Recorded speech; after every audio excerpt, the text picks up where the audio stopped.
Yo, you guys, this is Blacklist of the Abyss, and you're watching my review for Taboo Tattoo, Episode 8. Wow. Wow, that was quite the episode. There's a lot to get to. Some stuff went down, quite a few things actually. Um, the beginning of the episode linked in to the LinkedIn, huh? The beginning of the episode ended up linking to the end of the episode because we see a flashback to when Brad was still with the U.S. Army, and he looked at Izzy's hand and saw that she had tried to scratch off her tattoo or something, and he could actually see the marks on her hands, and that scene is there to show you just how much she hates tattoos and wishes she didn't have one, because it's her tattoo that essentially took her life away pretty much. Like, she's now stuck in a body that's like half her actual age. She can't even her life has literally been half of her life, I guess you could say, has been taken away because of these tattoos. So she hates them, and she hates what they represent, and she hates the fact that they're being used for weapons of mass destruction, and she hates the fact that the fate of the world may rest in whoever gets these tattoos. She just hates tattoos, okay? And that ends up linking to the end of the episode when we are told that Brad's plan was to and is to destroy all the tattoos in the world, okay? And that is what ends up getting Izzy and Seigi to join Wiseman in the end. But before we get there, Brad and Cal, right? They started to fight, and while they were fighting, Burns ordered a retreat for pretty much everyone other than Brad. Um, well, uh, not just Brad. It was the people who have original tattoos. All right, So Brad, Izzy, Seigi, and Lisa, and himself, they were the only ones who didn't retreat. Tom showed up and he took Toko. He was going to leave with her and retreat with her, but she ended up running away from him to go to the giant war zone where all the superpowered human beings were fighting. She left to go there like a moron. And listen, I won't say that she deserved what she got, because that's just mean. She's a nice person. Like, she didn't deserve what happened to her. But what I will say is it was entirely her fault for being such an idiot. Okay, like, you can't just run into a war zone like that and with no way to defend yourself, and then just expect things to go all right like that. Like, she was she wasn't asking for it, but she almost was. She was almost asking for it. It was, I couldn't believe that. I know you care about Seigi, but you gotta realize, like, you're just you're just getting in the way. You have to realize that. Like, I said it before, but she shouldn't have even been there in the first place. The fact that she was even there was ridiculous, but the fact that she actually decided to run into the war zone, I mean, just that's just stupidity on her part. I mean, really, what did she think she was going to do? I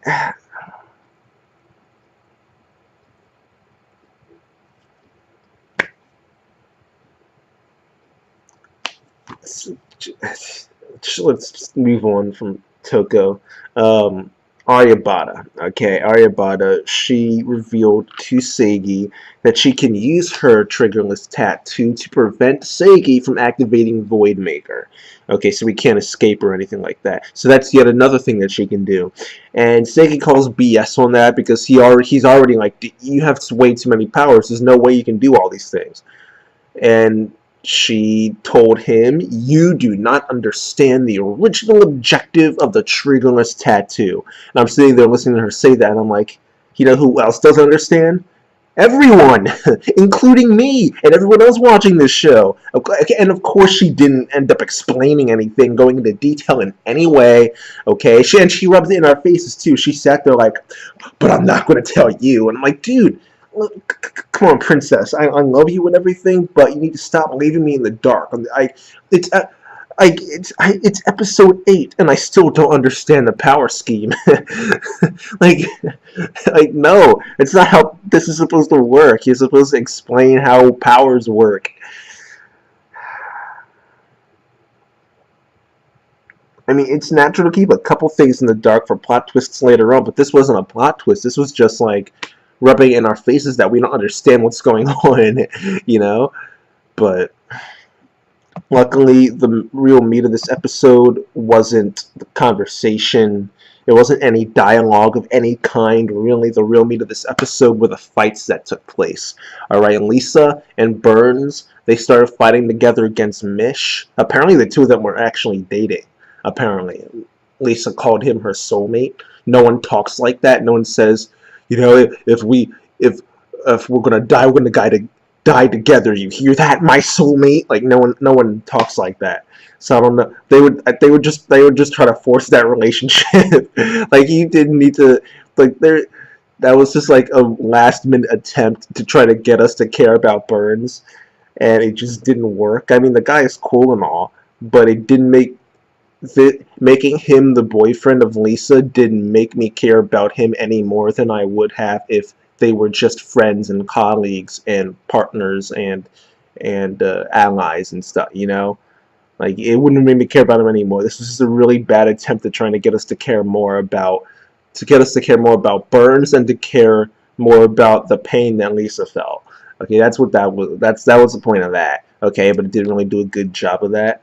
And this was the first of the deaths of this episode.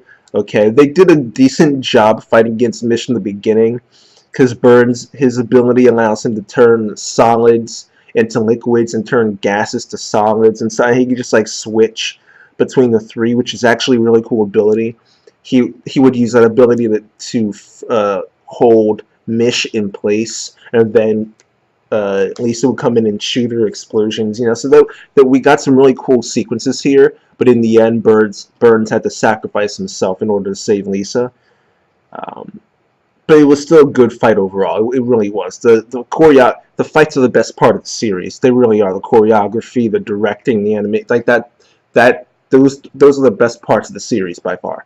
And the art style. I like the art style personally. So that add that in as well, character designs and all that. Cal by far has the best character design though. Oh no, Arya. No, actually, Brad. The point is the three of them have really good character designs. That's the point. Brad, Cal, and Aryabhata have great character designs. All right. But anyway, yeah, let's talk about Brad and Cal. Their fight was excellent. It really was. Brad even got his arm cut off at one point, then he just popped that crap back on and kept fighting. He clarified Cal's power force to an extent. He said that it is an absolute boundary that reflects all abilities and all matter. Okay, but it doesn't reflect light though, so he drops a flash grenade or something like that, and he takes advantage of her defenses being dropped to break her sword and get a really good hit on her, knocked her across the field. It was Brad got some real good hits in on Cal in this fight, more than well, no, I can't say more than I would have expected because he's Brad. I expect him to do well. Honestly, Brad and Cal, they are two. This might be the best fight we get in the entire series. It might be. We see Seigi fighting. We see Seigi fighting Cal in the opening.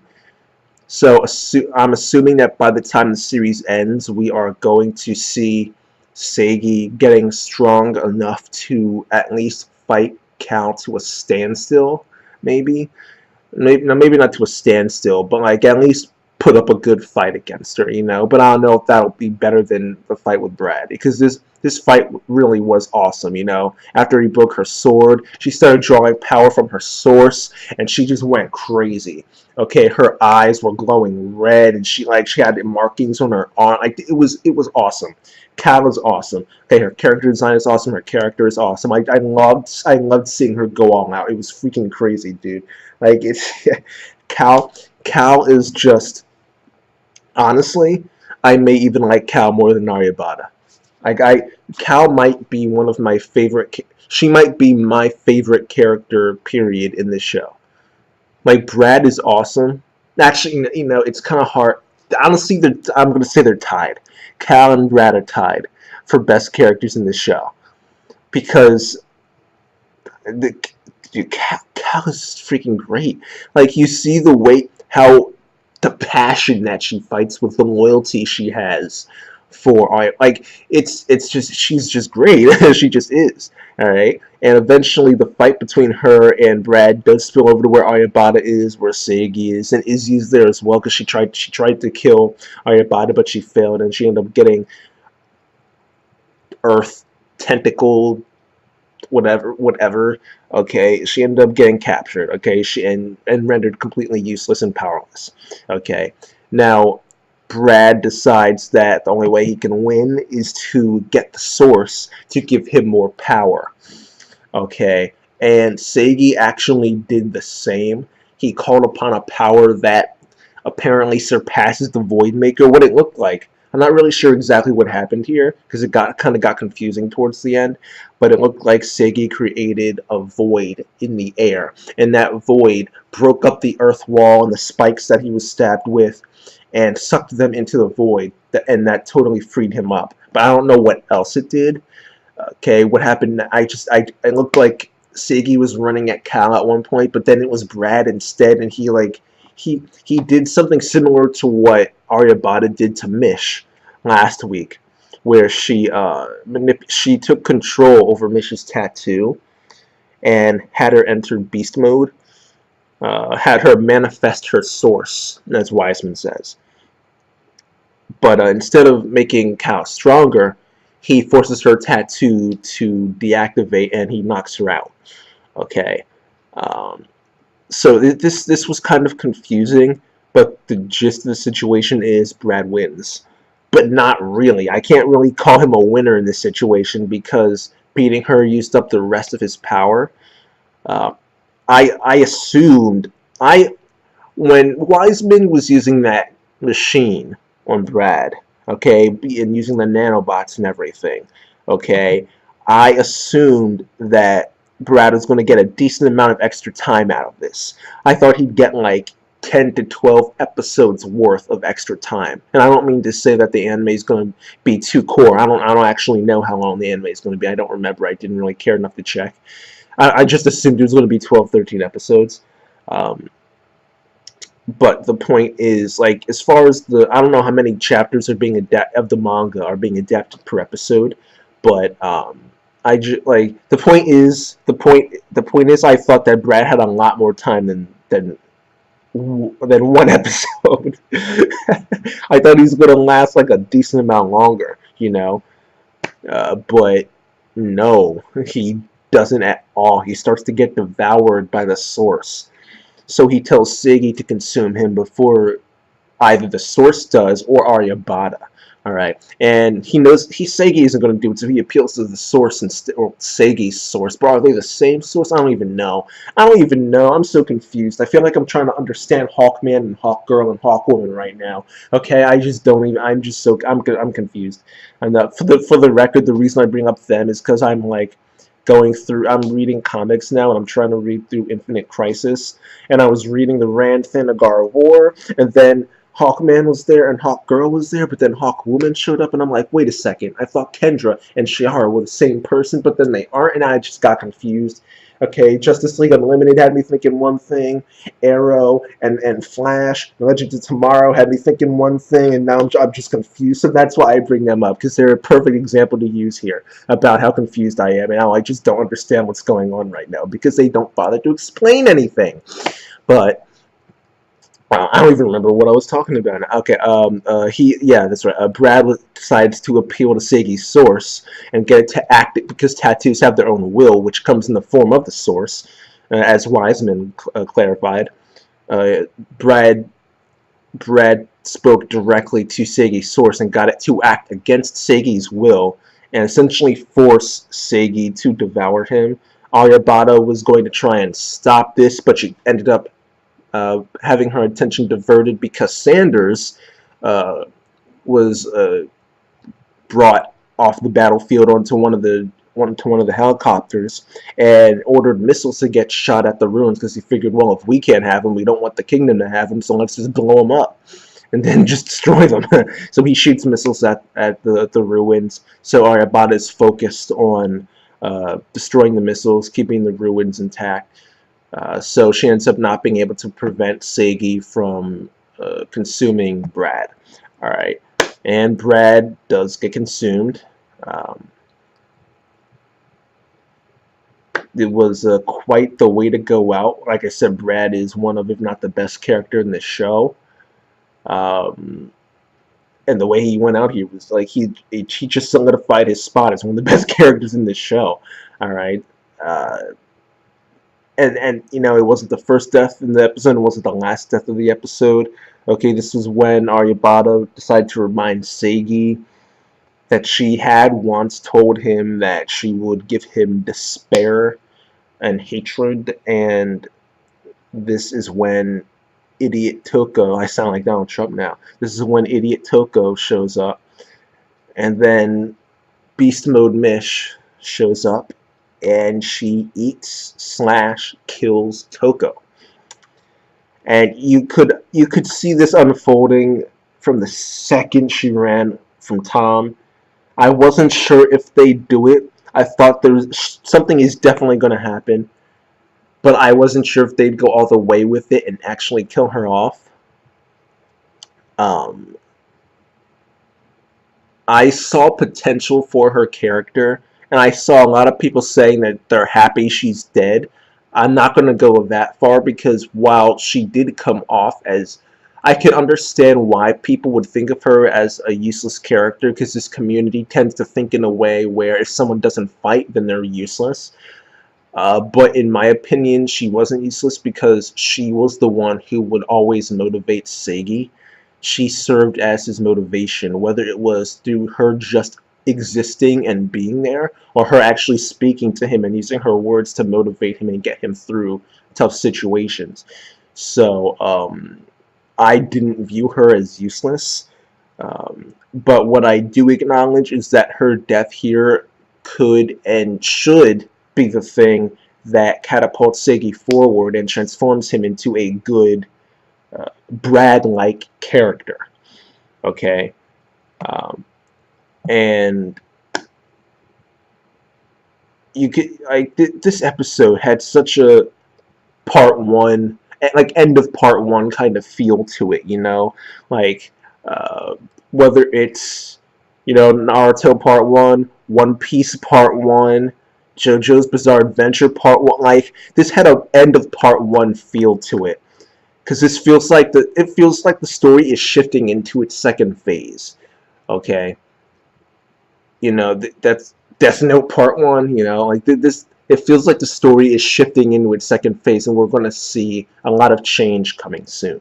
That's how I felt watching this episode, because all of the main U.S. Army members that we've been introduced to lost someone important to them. Seigi lost someone important to him. Izzy lost someone important to her. Lisa lost someone important to her.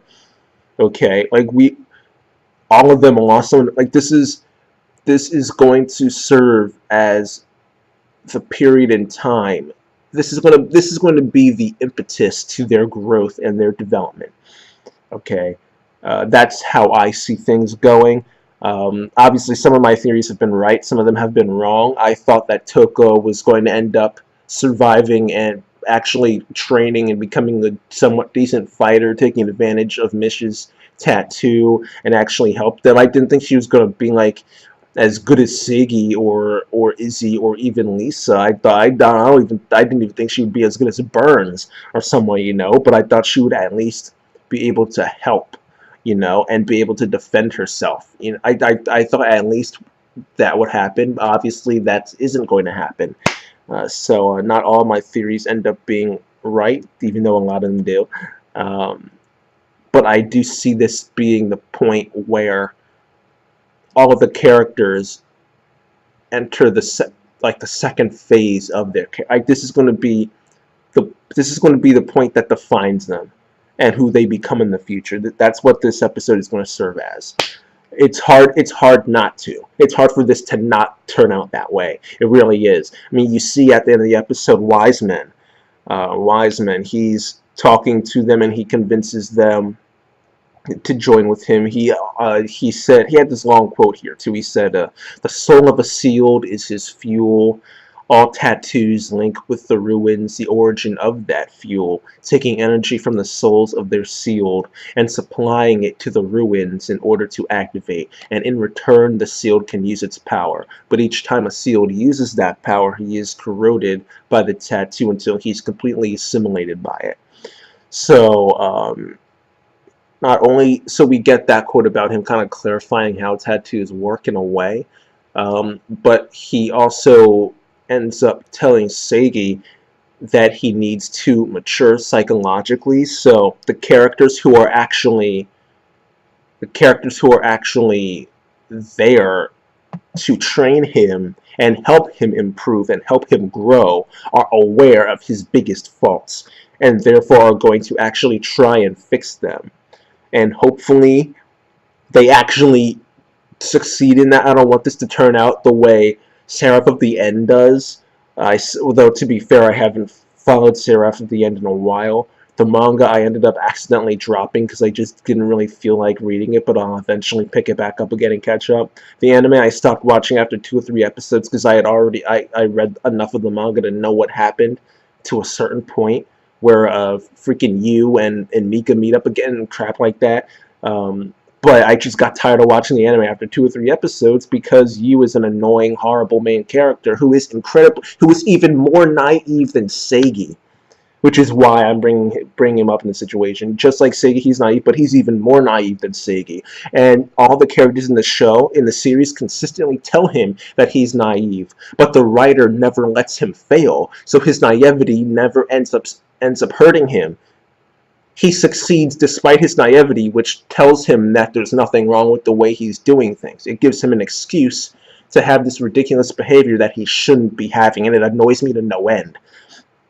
Which is why I couldn't watch the anime past 2 or 3 episodes, because he annoys me so much. He annoys me.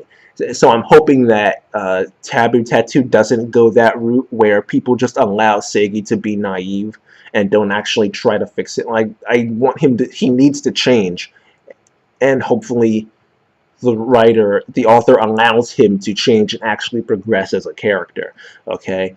And the first step in him progressing is him going inside the same machine that Brad went inside, and this machine is going to show Seigi some of Brad's memories, okay?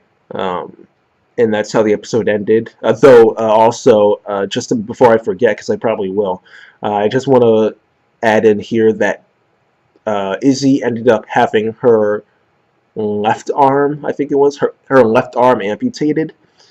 So, that was some serious damage that Cal did, clearly.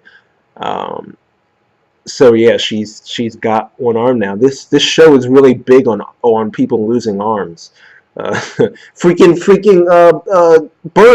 Burns lost his arm too before he attacked Mish when he pushed Lisa out the way and Mish bit onto him. You could see his arm in the corner of the screen, like splitting.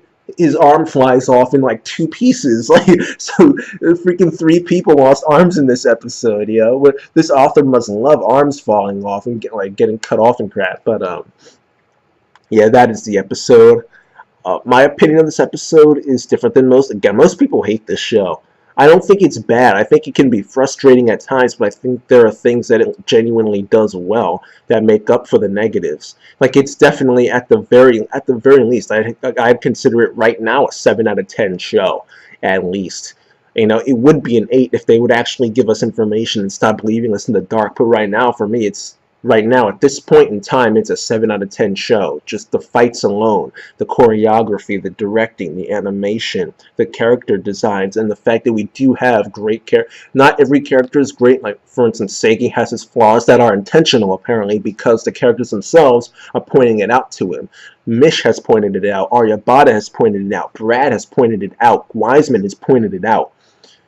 So you have characters pointing out Seigi's flaws, so they're clearly there, the one of the reasons why people don't like doing perfect characters in shows. Well, I say that, but you have shows like Sword Art Online. But anyway, a lot of times the reason why you choose to not create a character who's perfect, you create them intentionally flawed so that they have room to grow, and that creates a better journey. Okay, a better journey for that character. As they grow, you end up caring about them more and liking them more. So I had no problem with Seigi being a flawed character. That I'm perfectly fine with that. I don't take points away for that at all. I actually add points to that because of the fact that it is acknowledged. It's not like the author is trying to pretend like the character is actually a great character. It's acknowledged that he has things he needs to change and things he needs to grow on. So for that reason, I actually consider Seigi to be a good character because of the fact that his imperfection is acknowledged and is actually recognized as something he needs to change and grow with. So I actually consider that to be a positive point of the show. So not only do you have Seigi, but you also have, again, Brad and Cal and Aryabata and Mish. Mish is a great character too. The fact that this little girl is destroying Seigi in a battle of ideology, I mean, dang, like, Mish is a good character too. The Brahman in general are great. Okay, Izzy is decent. I think that I could use a little bit less of lovey-dovey Izzy. Um, I don't have a problem with her relationship and feelings for Brad, but I think she felt a little bit too sorry for herself in this episode and a couple other times too. Like, she's sitting there talking about how powerless she is, and like that's not who I picture Izzy being. The type of person who would just sit there trapped in Earth and then just give up and wallow in self-pity, talking about how powerless she is. Like, that's not the character I imagine her being. I imagine her never giving up and continuing to fight so that she can try to help the person that she loves so much, you know? Like, so I think that Izzy is a good character. I just think that she has her moments where she isn't true to her own character, but even so, that's not bad. It's just not great. You know, I still think of her as a decent character, just not a great one. But still, that's not a bad thing. Decent is still on the positive end of the spectrum. That's like a 7 out of 10, out of 10, maybe a 6. You know, but 7 at least, right? If I'm saying maybe 6, then it's not at least. But you know, she could be at most a 7 out of 10, maybe an 8 if we're being generous. And we think of this whole episode as just an out of character episode, and she's going to return to normal. Which, again, just like with Seigi, this is going to serve as a way to catapult her character as well, and be the thing that defines her future character. So she's going to grow from this and become a great character. Like, I'm assuming she'll be better than Seigi, probably. I'm assuming she's going to be a better character than Seigi at the end of the anime, and definitely by the end of the series. Though I shouldn't say by the end of the series. By the end of the anime, definitely. By the end of the series, I don't know. I need to see more to actually determine that. But the point is, the show. I think of it as at least a 7 out of 10 show right now. That's how I see it. And people hate this show. I understand why people would be annoyed by it because of the fact that, you know, it's kind of confusing. They don't explain the power scheme. There's also the humor that's always out of place, and the transitions aren't done very well at times. Most of the time, like 90% of the time. But I don't understand why people hate it as much as they do. Like, I can understand someone saying it's a 6 or even a 5, but I mean, when you have characters as good as the Brahman and Brad, and you have fight scenes as well animated and well directed and well choreographed, and it is an action show. It's not a romantic comedy. It's not, you know, it's not a slice of life. This is an action show. So the fight scenes are always going to be the highlight of an action show. Of course, you can have a show like Hunter x Hunter where the action is obviously one of the positive points of the show, but it also has additional points that just make it great as well, you know. But if you're an action show, the fight scenes are always going to be the highlight. Always. You can have additional ones, but action will always be one of them, right? So with an action show, with good action scenes, I don't understand how people can hate the show as much as they do when you know that's the reason you're watching it. But whatever. I honestly, people hate this show and they hate this episode, but not everybody. But I'm gonna give this episode a 9.5 out of 10. I'll give it a 9.5 out of 10 because, again, Lisa and Burns versus Mish, because of Brad versus Cal, because of what happened with Toko, not because I dislike her, but because of the end of part one, start of part two, feel that like I can feel the character development coming. I can feel it. It's already started. It's already started. Wiseman has literally opened the pod and started the process of Seigi's growth. Okay, I can feel it. I can smell it. I can taste the development coming. So for all of those things, I'm giving this episode a 9.5 out of 10. I thought this episode was great. I thought it was phenomenal. I think this episode accomplished more than any episode before it. And that is why I'm giving it a 9.5 out of 10. And that is that, you guys. Rate, comment, subscribe. Follow me on Twitter at BlacklistOTA. And I will see you guys next time.